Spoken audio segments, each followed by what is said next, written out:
Magandang araw mga kamamshi Apple, kumusta na po kayo?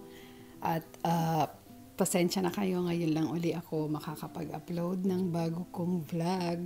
And for now, ay yung iba dyan ay maninibago sa mga hindi pa po nakakaalam. Ako po ay nandito na ngayon sa Canada. So welcome Canada! This is my first time na ipapakita ko sa inyo yung lugar ng Toronto.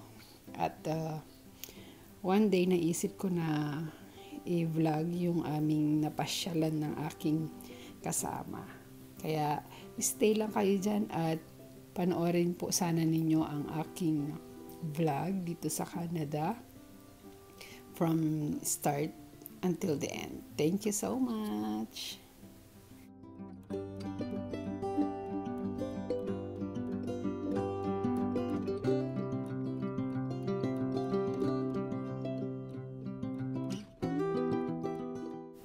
Galing po kami ng kaibigan ko sa York Mills Station.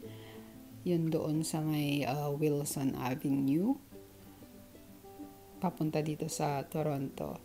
At yung sinakyan po namin, tawag nila ay subway, na para sa Hong Kong naman ay MTR. At dyan naman sa Pilipinas ay MRT. So maraming tawag yung mga train.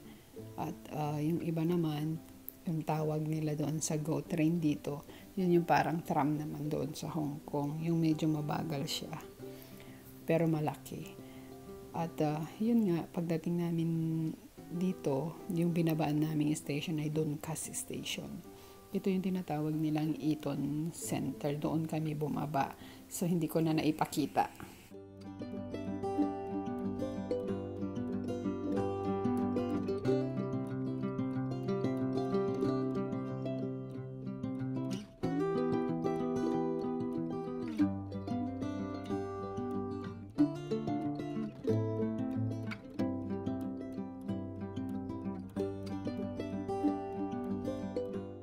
At syempre, habang namamasyal kami, gumagawa din ako ng reels ko para sa aking Facebook.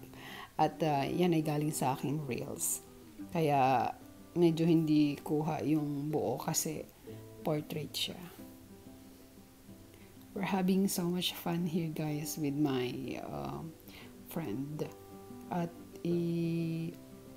kukwento ko rin sa inyo yung kung bakit ako napunta dito sa Canada from Hong Kong.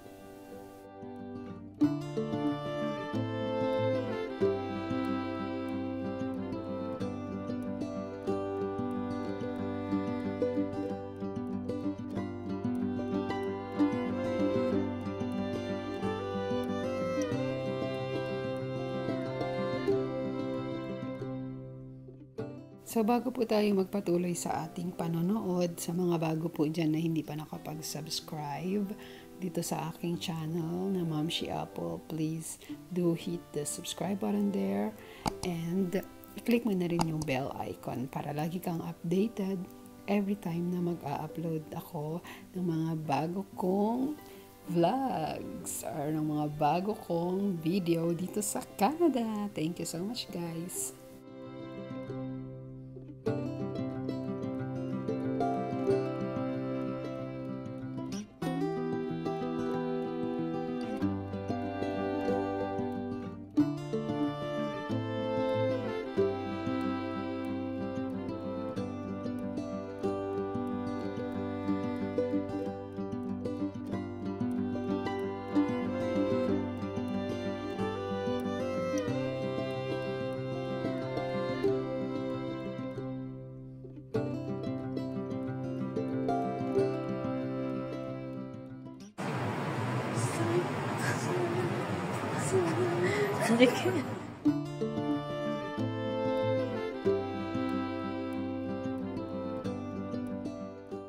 Ayan, habang naglalakad kami ng aking kasama, ay binivideo ko yung dinadaanan namin.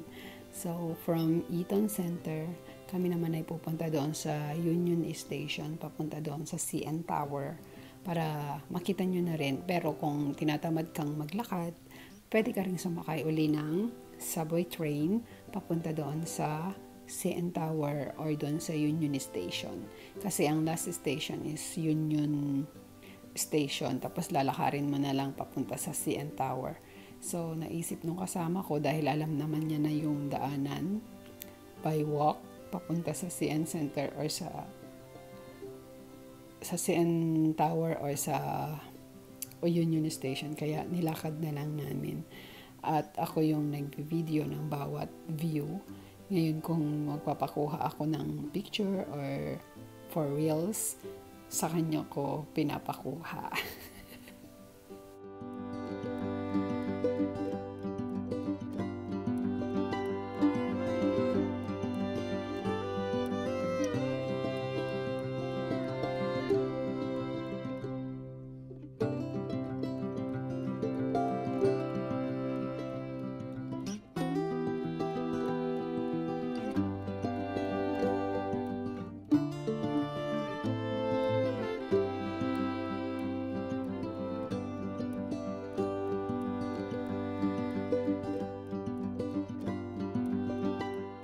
So, dito ko lang napifeel yung dati kong buhay sa Hong Kong pag pumupunta ako dito sa city.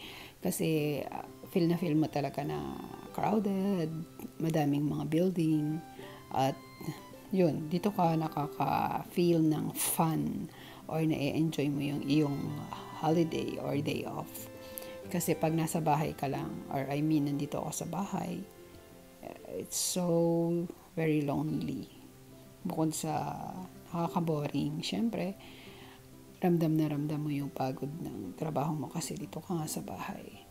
And napakalaking diferensya ng, same work ng aking work sa Hong Kong at dito. Pero as in, nanibago ako. Alam nyo naman, yung work ko dati sa Hong Kong, di ba, napaka-easy, napakaliit ng bahay. At yung amo ko, hindi ako inuutusan or inoobliga na maglinis. It's all opposite. So, hirap na hirap ako. But, sanay naman ako sa trabaho. Yun nga lang, nakakabigla dahil sobrang laki ng bahay. As in, times 10 nung bahay ng dati kong amo. Kaya nga yung kwarto ko, sinlaki na ng kwarto ng amo ko doon sa Hong Kong. At napakalaki talaga. Sobrang laki. Kahit na high-tech yung mga gamit nila dito. Siyempre, 3 palapag to eh. Basement, first floor, second floor. At yung mga kwarto nila, parang isang buong bahay na sa laki. So, hindi easy kasi yung akyat baba na lang is nakakapagod na. Tapos, sasamahan pa ng paglalakad ng aso ng every 2 hours. And then, hindi lang paglilinis yung ginagawa ko. Nag-organize ako palagi ng mga damit dahil makalat. At marami ka pang ibang lilinisan sa pasyo, sa backyard. Mahilig silang magpabisita. So, that's okay. Siguro, for me, sa umpisa, ay mahirap. Pero masasanay din yung routine ng buhay ko. Pinangarap kong pumunta dito.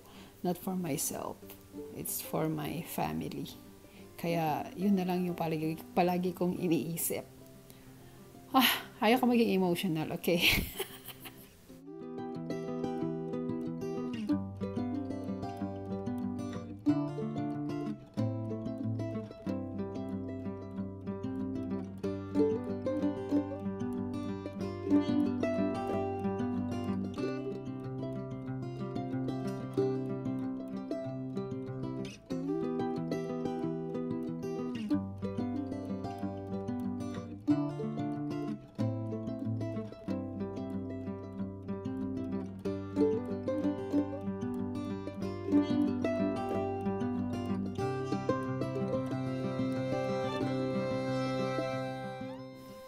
So, ito nga pala yung CN Tower na sinasabi ko. Ito yung famous tourist spot dito sa Canada. One of the famous tourist spot dito sa Canada.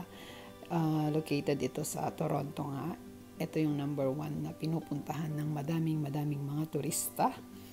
At yung later naman, ipapakita ko sa inyo yung Niagara Falls. once na pumunta uli kami ng mga kaibigan ko doon. Kasi last time, hindi ako makapag-vlog dahil umuulan po noon.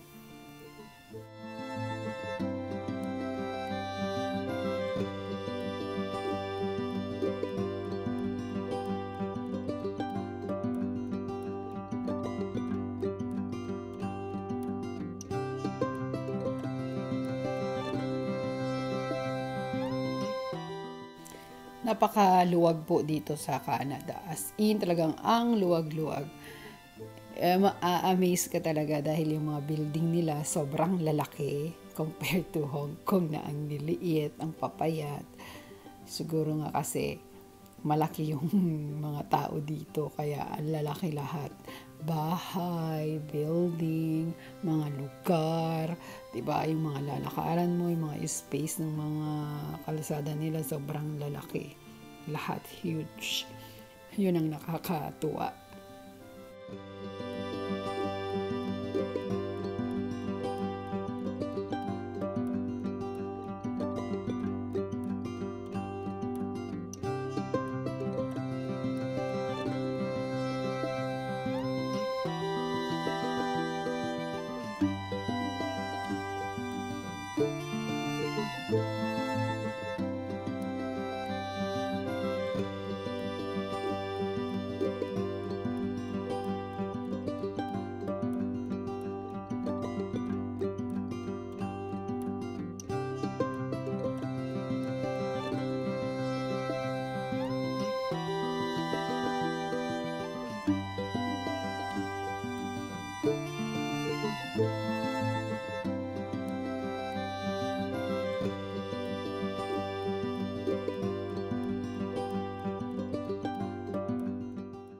By the way guys, malapit nang matapos itong aking vlog for this moment in time. Siguro ay ikikwento ko na lang sa inyo kung paano ako nakapunta dito next vlog ko. So ikinikwento ko lang muna ngayon yung aking mga hinaing sa aking trabaho para makaluwag-luwag naman yung dibdib ko. But anyway, thank you so much guys for watching my vlog for today. I hope you enjoy and thank you so much guys. I really appreciate for your time spending watching my video. I love you all guys. See you soon on my next vlog. God bless you all and thank you so much for watching. Mwah, mwah.